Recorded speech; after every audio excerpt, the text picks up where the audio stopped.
Throughout this Advent season, we're asking the question, what are you waiting for? On this very first Sunday in Advent, we're asking that question in a way that points to the powerful reality of hope. To be asked, what are you waiting for, is to suggest that we have hope in our hearts, that we have something that we keep looking forward to. According to Matthew and chapter 2, Magi from the east studied the night skies in the hope of seeing a message written in the stars. They were waiting for the sign that would ultimately point them to the birthplace of Jesus Christ. In the midst of this pandemic, we're all playing our part as we hope for life without the fear, the suffering, and the death caused by COVID-19. Without the need for shielding or for masks or for social distancing. Without all these guidelines and closures and countless restrictions. Many of us will identify with that doctor who, faced with a ward full of sick patients, is simply hoping to make a positive difference in their lives.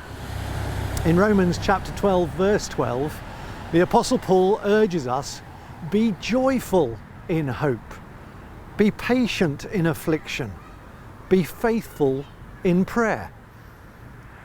Sometimes hope is merely wishing that something might come about. I hope that it doesn't rain tomorrow. I hope that I live to be 100. I hope that my team wins the FA Cup. In such contexts, this word hope sounds weak and uncertain. It sounds tentative. It sounds a little bit vague. But this is not the way it is used in most of the New Testament. In the New Testament, there are 158 verses that talk of hope. And most of the time, it is referring not to wishful thinking, but rather to confident expectation that is connected to the person of Jesus. The New Testament speaks of Jesus as God come to earth. He is given the name Emmanuel, which literally means God with us. In the light of Jesus Christ, hope cannot be ambiguous or tentative or vague, because whatever difficulties or hardships we face, God is with us in the midst of it all. For this reason, when writing to the church in Corinth, Paul says in 1 Corinthians 13 verse 13 that the power to keep on living is fueled by faith, hope and love. Paul says that the greatest of these is love. Many others would add that faith comes a close second. But few people give hope a second thought. And yet the reality is that confident action is generally preceded and fueled by genuine hope. So for example, I have gone to all the trouble of writing these words I'm speaking to you. And I'm currently speaking them into a recording device. And we have a team of technology savvy people who are gearing up to broadcast these words. Why are we doing all this? Because we're full of hope that starting on the morning of Sunday the 29th of November, you and many others will be tuning in to hear these words. That isn't wishful thinking. It's confident expectation. It's motivational hope. And that's the kind of active hope that Paul means for us to have in the light of Jesus coming. This is why Paul urges us to be joyful in hope, patient in affliction, faithful in prayer. Elsewhere in this same letter, Paul makes it plain that this expectant hope is powerful enough to keep us going even through the most difficult of times. As it's often said in funeral services, Jesus himself has lived our life, borne our griefs, and died our death upon the cross. The hope we have in Jesus is not a soft, but a very tough hope. And so in Romans 8, Paul talks about having this hope in the midst of suffering and frustration and decay. He talks about having this hope even when it feels as if all around us, the whole of creation is groaning in pain. He talks about having this hope even when everything seems to be against us. Paul has his eye wide open to the reality of all the bad and negative and difficult things in this world, and yet, because he knows that in Jesus God has come to conquer all these things, in the face of it all, he can still urge us to be joyful in hope, patient in affliction, faithful in prayer. In the widespread hard reality of this world, and in the often hard reality of our lives, this hope is not weak, this hope is powerful. And conversely, hopelessness is very destructive. Whilst Christians believe that the ultimate and most powerful object of hope is the person of Jesus Christ, who is God with us, the effect of being a person who feels either hopeful or hopeless is very clear, whatever the object of our hope may be. Modern day scientific research into this powerful positive effect of hope was pioneered by a most remarkable man who observed hope in the most unlikely of places. Viktor Frankl was an Austrian Jew, and in the 1930s he trained as a doctor in Vienna, specialising in psychiatry, which was still then a fairly new discipline. The first job Viktor Frankl had in the practice where he worked was to help patients who had tried to take their own lives. As he talked to them about their reasons for doing this, they all blamed events in the past. But Frankl was confused by this, because he knew people who had far worse experiences in the past than these individuals, and yet they were not suicidal. He came to the conclusion that even though the patients blamed their past, the past was not actually the problem. The real problem was their lack of hope. Their lack of hope that things could be different in the future.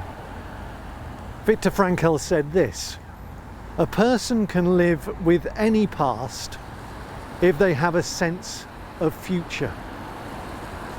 In the 1930s, as the Nazis took power in Germany and annexed Austria, the Jews came under threat.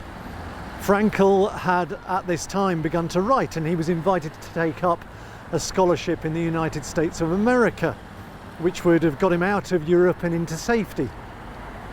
But he declined the offer and decided to stay on in Austria. In the course of time, he was arrested, along with his father, his mother, his only brother and his wife. He was placed in the Nazi concentration camp of Auschwitz in Poland. His father, his mother, his brother and his wife, they all died in the camp. Frankl lost everything that he had. He suffered hunger, he suffered cold, he suffered brutality, and hourly he expected his own extermination. In his book, Man's Search for Meaning, Frankl speaks of his experience in the death camps. And in particular, he speaks of those prisoners who were never sent to the gas chambers, but who died anyway. He noticed that there was a common ingredient in those who lived over those who died. And the common ingredient in those who lived is that they had hope. He tells how they would often sit around and talk about what they were going to do in the years after the war. They talked about their homes and what they would look like. They talked about the comforts and freedoms they would enjoy. They talked about meeting with surviving family and friends. They talked about inviting each other over for meals. They even discussed together what the menu in those meals would be. All of this when they were still skin and bone, surviving on bean soup and half a piece of bread a day. Frankl said that talking about the future caused their spirits to lift. The prisoners who lost faith in the future were themselves lost. With their loss of belief in the future, they also lost their spiritual hold. After the war, Frankl developed a branch of psychiatry within which hope was seen as the vital ingredient in the life of any healthy human being. But how can you hope when so much has gone wrong? What do you do when life falls apart, health fails, relationships break down, material security taken away? In a place where many people begin a downward spiral of decline, the Apostle Paul, who experienced all these things, says we should be joyful in hope, patient in affliction, faithful in prayer.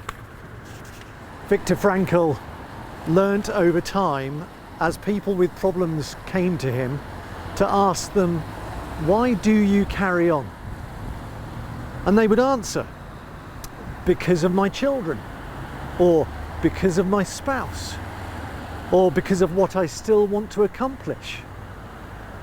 Viktor Frankl said that when he asked his patients why it was that they carried on, they began to talk of their reason for living. They began to talk of their hopes. And when Paul writes of what he believes to be the most powerful hope of all, given to all of humanity in Jesus Christ, he is keen to show that this hope does not deny our current realities, but enables us to live through them. Creation may be groaning, we may be groaning, but because of this, alongside love and faith, hope is absolutely crucial. We're called to be people who step into each new day, whatever it may bring, with hope in our hearts. The best is yet to be. Tomorrow is going to be better than today. Therefore, be joyful in hope, patient in affliction, faithful in prayer. So the words of the Apostle Paul in Romans chapter 15, verse 13, assure us, may the God of hope fill us with all joy and peace as we trust in him, so that we may overflow with hope by the power of the Holy Spirit.